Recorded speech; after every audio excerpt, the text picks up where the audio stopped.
Yan, isang mapagpalang umaga mga kamarites. Tayo ay pupunta ulit ng church for today videos. Ayan, 2 o'clock. Meron siyang, ano yun?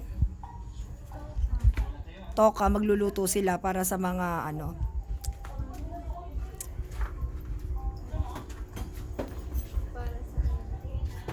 para sa kapayapaan.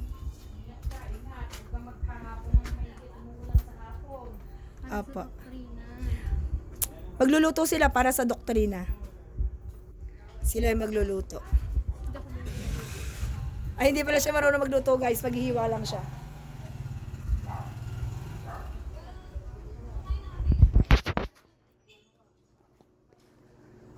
Ang init, guys.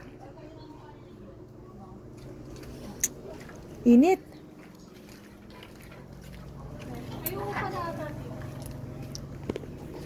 Papagawa na nila yan eh. Ayan na siya. Aalis na siya.